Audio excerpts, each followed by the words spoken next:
Welcome to your weekly forecast. My name is Adina. I'm an intuitive astrologer, and in this video, I will be going over the energy for the week of April 17th to the 23rd of 2023. So don't forget to subscribe and like this video if you align with my energy. Now, let's go over some of the energy we have already been moving through. We have Saturn aspecting the nodes, forming a sextile to the north node and a trine to the south node. We felt that Venus square to Saturn, which brought up these feelings of defeat or wondering whether or not we were on the right track, on the right path. And so I made an intuitive message video going over some of that energy where we still have Saturn aspecting the nodes, showing that if we do keep going, we have gifts and blessings coming from Saturn, coming from that hard work and dedication. And so that's some of the energy that we have been moving through. Now, once we get into Monday, there's not a whole lot going on besides we have Mercury basically at a standstill, getting ready to station retrograde, and we will have the moon form a conjunction to Neptune. And so this can really have us feeling confused about something or not being able to see something clearly. However, this is also great energy for spiritual work and tapping into your intuition. On Tuesday, we have the moon enter Aries. And when the moon enters Aries, the moon is going to conjunct Chiron eventually. And when this happens, there's going to be a square from Mars in Cancer at the moon in Chiron will be at 16 degrees of Aries and Mars will be at 12 degrees of Cancer. So it's not an exact square.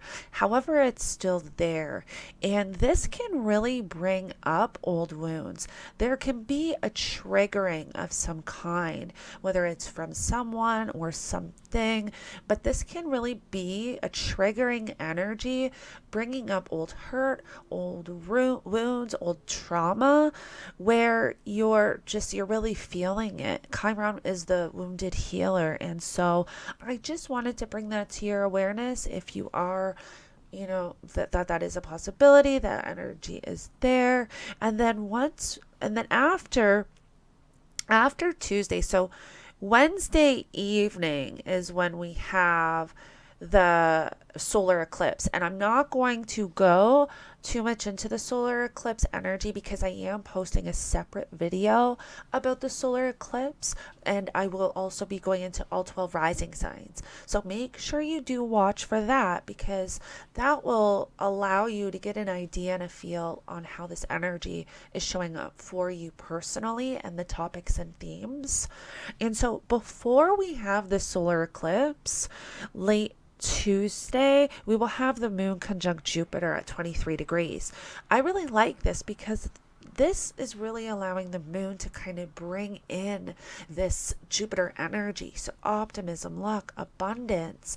And I really like this. So after kind of going through that old trauma, feelings of old trauma, old wounds, we then have the moon conjunct Jupiter in Aries as well, where something is coming in, showing you what you've already moved through when it comes to your trauma, showing you what you've already conquered on your healing journey. So I really do love that.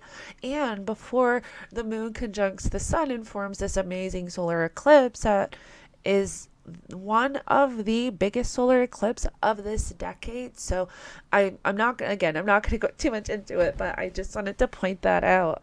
But so the moon is going to be bringing in this like optimistic energy from Jupiter. And then after we have that dynamic solar eclipse, we have the sun and the moon enter Taurus. So Taurus season begins. So happy birthday to all my Tauruses. And this is now, we're right in the middle of spring. So the flowers are starting to grow. Taurus is a very fixed sign, which shows that we're right in the middle of a season.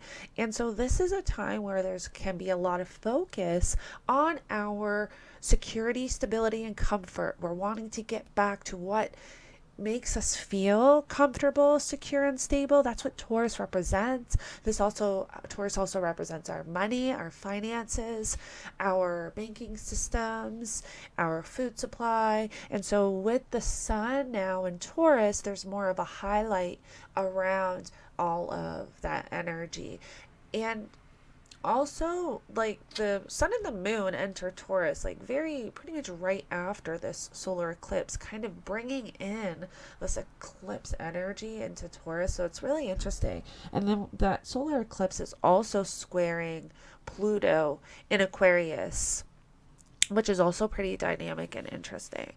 So after the sun and the moon enter Taurus on Wednesday, there's not too much going on, but on Friday, we have the moon conjunct Mercury and Uranus. And I really want to talk about this because Mercury and Uranus can bring in, especially with Mercury not moving, getting ready to station retrograde, which at this point, Mercury is basically going to be retrograde. So this can cause anxiety, feelings of anxiousness, feelings of confusion. This can also bring in disruptive or sudden news. With the moon here, this is really our feelings, emotions, and intuition. So this can bring like the positive energetics to this is bringing in like sporadic intuitive downloads, insight into something. So doing spiritual work at this time would be great. Now, when we're not doing that, the general energy of this is like anxiety. We can also receive news, sudden, chaotic, disruptive news, right? Something coming in that is unexpected. So we do want to watch for that on Friday. And the best ways to really deal with anxiety, if you're feeling anxious, if your mind is just going and you're not able to settle down, go and get your feet on the earth. This will help ground you. Put your bare feet on the ground and do some earthing, drink a lot of water, and of course, meditate. And if you have issues with meditating, try candle gazing. This is something that really helps in neutralizing the energy and neutralizing to where it really calms your mind down. Try just focusing on a candle and you'll see how quick you kind of just settle right down. Like, if it's like sitting in front of a bonfire, when you stare into the fire, it's just so relaxing. It brings you into this zen state.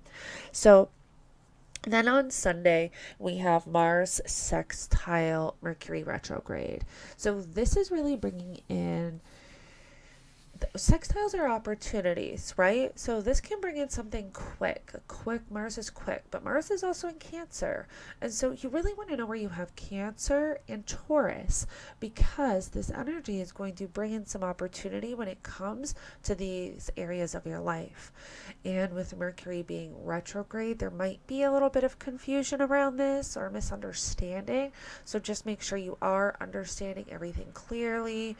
You are reading the fine line or the small print, however you want to put it, because we will be officially in retrograde excuse me, season. I'm losing my voice. So basically, my overall thoughts for this week is that this is a really big week for anxiety, and so I think it's very important for everyone to try to do just relax, calm, stay focused. Don't allow your mind to kind of run rampant and tell you all of these discouraging things. I feel like our mind right now, well, the thing is, and I'm kind of saying this as these downloads are coming. That's why I'm about to say something and then I stop because something will come to me. But what just came to me is that the veil is so thin at this time. It's so important to take care of our energy, keep our vibration up. We have to protect our energy. It is so important. And the best way to protect your energy is to envision yourself in an energetic bubble where you are inside of this energetic bubble. Nothing can come in. All negative thoughts or negative energy is directed at you, just bounces off. It just cannot come into your bubble, at you, or in your field. And Also, another thing that is good is if you know that someone is directing negative energy towards you, transmute that energy. Turn that energy into an emotion or a feeling that you want to feel. I do this all the time, so it works 100%. I can tell you, for me anyways, what I do is if I know someone is directing some type of negative energy at me, what I do is I energetically protect myself, where I put myself in my energetic bubble, and I say any negativity that is directed at me, I transmute that into willpower, creativity, motivation, happiness, love, whatever it is that you want to feel, and you transmute that energy. You will actually feel the energetic lift when you do that. And so at this time, we really just want to protect our energy, and because we can be picking up on other people's feelings and emotions and thoughts, especially right now, and we're taking them on as our own, thinking that they're ours and they're not. So just something to be mindful. This was my little intuitive message for the end of this weekly forecast. And so thank you so much for joining me. Make sure that you watch for that solar eclipse video where I go into all 12 signs. I'm also going to be posting a video about the nodes shifting into Aries and Libra and going into all 12 signs for that. So thank you so much. I appreciate all of you. And don't forget to like and subscribe. See you in the next one. Or I will connect with you in the next one.